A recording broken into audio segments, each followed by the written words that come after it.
ZPTC స్థానాన్ని గెలుచుకుని ముఖ్యమంత్రి చంద్రబాబుకు బహుమతిగా ఇస్తామని పులివెందుల టీడీపీ ఇన్ఛార్జ్ మాజీ ఎమ్మెల్సీ మారెడ్డి రవీంద్రనాథ్ రెడ్డి స్పష్టం చేశారు. పులివెందుల జెడ్పీటీసీ స్థానానికి పోటీ చేసేందుకు టీడీపీ అధిష్టానం అనుమతి ఇవ్వడంతో నామినేషన్ వేశామన్నారు. తన సతీమణి లతారెడ్డి, తమ్ముడు భరత్ రెడ్డిలు నామినేషన్లు వేశారన్నారు.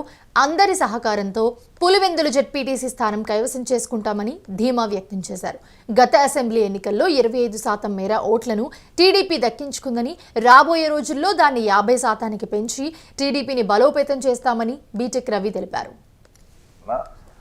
అంతే పార్టీ డెవలప్మెంట్ జరుగుతుందనే భావనకు అధిష్టానం రావడం, అందులో భాగంగా మమ్మల్ని నామినేషన్ చేయడం జరిగింది.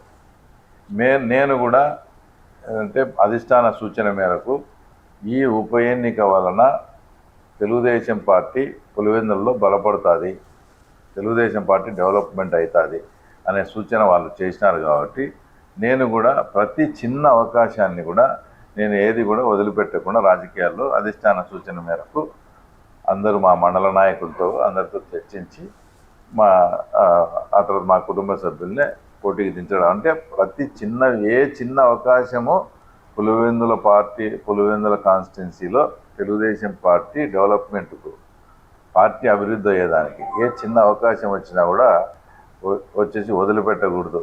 అది ఎంతటి రిస్క్ అయినా సరే, ఏ రకంగా అయినా ఈ ఎన్నికను ఎలా ముందుకు తీసుకుపోవాలి, ఏ పద్ధతిలో పోతే మనం సక్సెస్ అవుతామనేది అందరి సూచనలు సలహాలు తీసుకొని తప్పకుండా చంద్రబాబు నాయుడు గారికి ఒక మంచి కానుక ఇవ్వాలనే ఉద్దేశంతో మా కార్యకర్తలు, మా నాయకులంతా చాలా ఉన్నారు. అందరి సమిష్టి కృషితో తప్పకుండా ఈ ఎన్నిక గెలవబోతున్నాం. రైట్.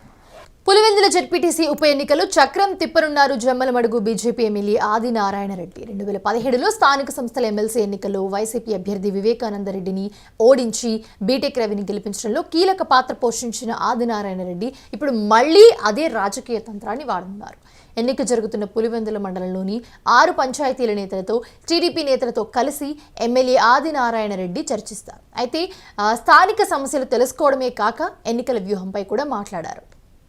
ఈ కూటమి ప్రభుత్వం చంద్రబాబు నాయుడు గారి ఆధ్వర్యంలో ఏర్పడిన తర్వాత నేను ఇక్కడికి వచ్చా.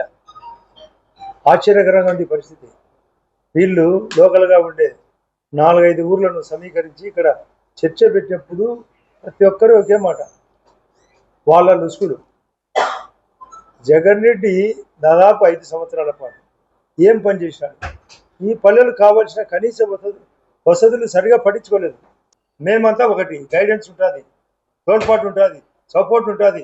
ముఖ్యమంత్రి గారు కూడా స్వయంగా అందరినీ ఎంత వీలుంటే అంతమందిని పురమాయిస్తాం, రమ్మనండి, వాళ్ళని అందరూ రమ్మనండి.